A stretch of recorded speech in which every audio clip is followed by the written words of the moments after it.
So hello मेरे प्यारे दोस्तों, उम्मीद करता हूँ कि आप भी अच्छे होंगे और आपकी तैयारी भी अच्छी चल रही होगी। तो आज हम आपके लिए बहुत ही शानदार टॉपिक लेकर के आए हैं, बायो सेवर्ट का नियम, जो कि क्लास 12 फिजिक्स की तरफ से होने वाला है। चलिए इसको हम एकदम आसान शब्दों में समझेंगे, इसका डेरिवेशन भी समझेंगे। चलिए देखते हैं। तो जो बायो सेवर्ट का नियम है, दो वैज्ञानिक थे बायो तथा सेवर्ट, जिन्होंने ये नियम दिया था। ये नियम चुंबकीय क्षेत्र के लिए था, यानी कि कोई धारावाही चालक है। मान लीजिए आपका ये धारावाही चालक है, ये तार है जिसमें आई धारा प्रवाहित हो रही है। क्या आई धारा आपकी प्रवाहित हो रही है? इससे आर मीटर की दूरी पर एक कोई बिंदु P है।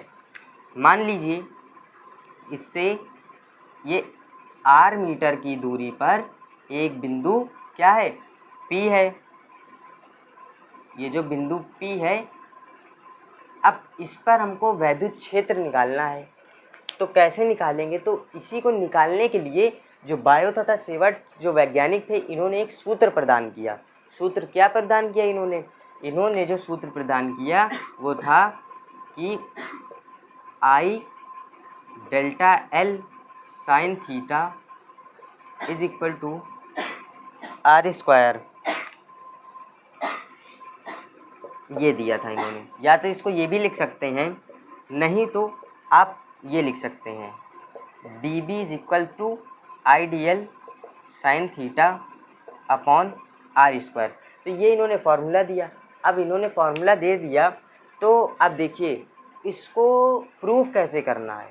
इसका जो डेरिवेशन है, यानी कि ये फार्मूला आया कहाँ से, ये हमको समझना है।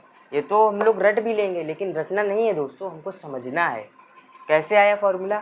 चलिए अब हम आपको एकदम आसान शब्दों में समझाते हैं। चलिए देखिए, अब देखिए ये दिया है आपका एक ये चालक तार है, इससे आर मीटर की दूरी पर कोई बिंदु P है जिस पर हमें चुंबकीय क्षेत्र निकालना है। अब आप देख रहे हैं कि ये भाई ये तार है, ये इधर से हमें यहाँ पर बताना है, तो इसके बीच में कोई ना कोई कोण बन रहा होगा। जब कोई भी दो चीज़ आपस में जुड़ी होती हैं तो उनके बीच कोई ना कोई कोण ज़रूर बनेगा भाई, कोई ना कोई कोण ज़रूर बनेगा। तो इसमें भी कोण बन रहा होगा। तो अब ये कोण बन रहा है, तो क्या करेंगे? अब देखिए पूरा तो निकलेगा नहीं। सबसे पहले हम इसमें कोई धारा खंड लेंगे, यानी कि धारा खंड का मतलब एक छोटा सा टुकड़ा। पहले हम एक छोटे से टुकड़े के कारण निकालेंगे, फिर एक फुल के लिए निकाल लेंगे, यानी पूरे संपूर्ण के लिए। मान लीजिए हमने ये धारा खंड लिया, ये हमने एक धारा खंड लिया जिसका नाम है डेल्टा एल, यानी कि ये भाई ये इसकी पूरी लंबाई है। डेल्टा एल इसका धारा खंड ले लिया। ठीक, अब चलिए हम लोग इसके डेरिवेशन पे ध्यान देते हैं। चलिए, तो सबसे पहले आप लिखेंगे कि प्रयोगों में बायो तथा सेवर्ट ने जो कि चुंबकीय क्षेत्र है उसकी जो ये जो फार्मूला है, यानी कि इसके लिए उन्होंने कुछ क्या दिए, कुछ पॉइंट्स दिए, यानी कि कुछ बातें दी जिन पर वो निर्भर करता है। क्या बातें दी? देखिए सबसे पहला पॉइंट, चुंबकीय क्षेत्र B धारा के समानुपाती होता है।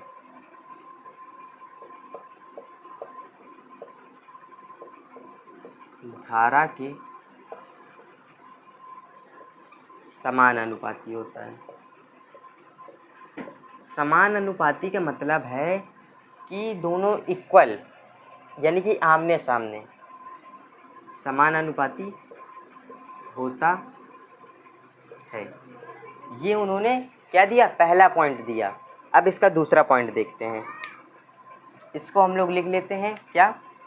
भाई हम एक छोटे से धारा खंड के लिए कर रहे हैं, तो भाई जब आप बिल्कुल थोड़ा सा टुकड़ा लेंगे, भाई धारा खंड ये जो अल्पांश लंबाई ली, तो एकदम अल्पांश ही तो वैद्युत क्षेत्र वो चुंबकीय क्षेत्र निकलेगा। तो ये भी देखिए, इसको चाहे आप डी एल लिखिए या डेल्टा एल लिखिए, इसका मतलब धारा खंड अवयव। चलिए इसको हम ये लिख लेते हैं, delta B is equal to, नहीं क्योंकि समानुपाती है, समानुपाती किसके है? आई, यानी धारा के। अब दूसरा पॉइंट समझते हैं। दूसरा पॉइंट क्या है दोस्तों?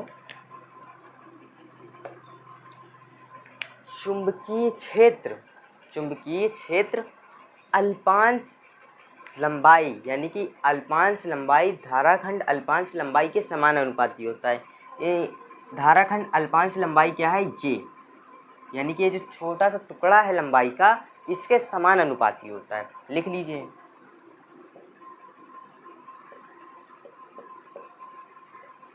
चुंबकीय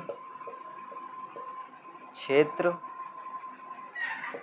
अल्पांश लंबाई के समानुपाती होता है। लंबाई के समानुपाती होता है। अब देखिए, ये इन्होंने दूसरा पॉइंट दिया। इसके कहने का ये मतलब है कि डेल्टा बी समानुपाती किसके है, डेल्टा एल के। अब इनका तीसरा पॉइंट समझिए क्या है। तीसरा पॉइंट है चुंबकीय क्षेत्र इनके बीच की कोण के ज्या के समानुपाती होता है। ज्या को क्या बोलते हैं, साइन बोलते हैं दोस्तों, हिंदी में ज्या बोलते हैं। यानी कि आप इतना समझ लीजिए कि चुंबकीय क्षेत्र साइन थीटा के समानुपाती होता है। ये लिख लेंगे हम लोग।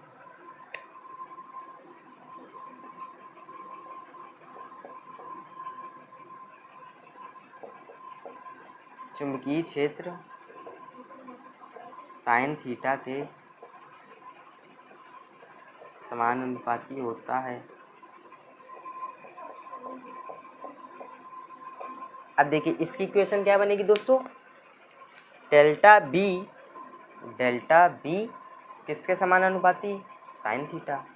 अब देखिए एक पॉइंट इन्होंने और दिया था, क्या कि चुंबकीय क्षेत्र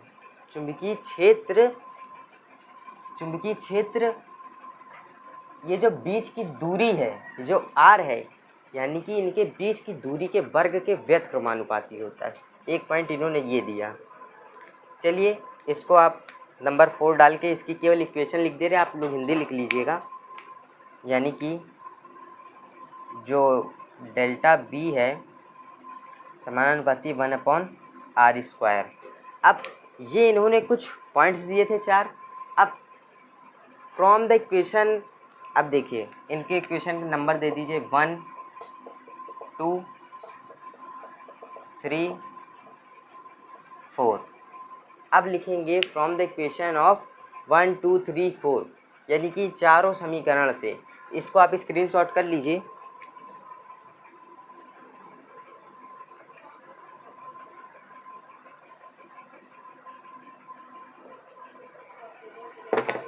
चलिए देखते हैं हम लोग।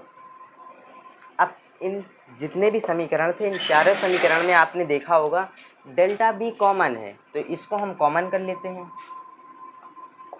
डेल्टा बी कॉमन है, समानुपाती ये हो जाएगा I delta L sine theta upon r²। अब देखिए ये जो अनुक्रमानुपाती का ये जो साइन है दोस्तों, ये जो साइन है, जब ये हटेगा तो इसकी जगह पर एक कांस्टेंट आ जाएगा। कांस्टेंट क्या आएगा, यहाँ पर इसको जब रिप्लेस करेंगे आप के से, तो देखिए वैद्युत वो आवेश तथा क्षेत्र में जो कांस्टेंट है वो अलग होता है, और जो चुंबकीय क्षेत्र होता है उसमें कांस्टेंट अलग होता है। तो इसका जो कांस्टेंट है, इसका कांस्टेंट ये होगा delta B is equal to I D L sine theta upon r²।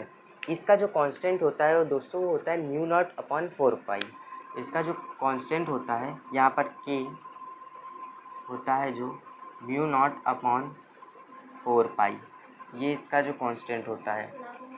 अब चलिए इसको आप लिख दीजिए इसी में, delta B is equal to mu naught upon 4 pi I delta L sine theta upon r²।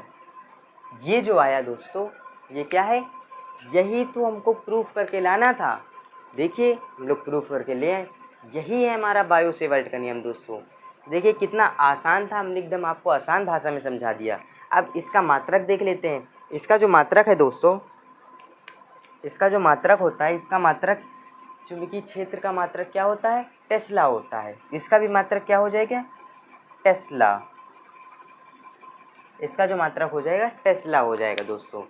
तो आई होप दोस्तों आपको ये समझ में आ गया होगा। हमने आपको एकदम आसान से आसान शब्दों में समझाया।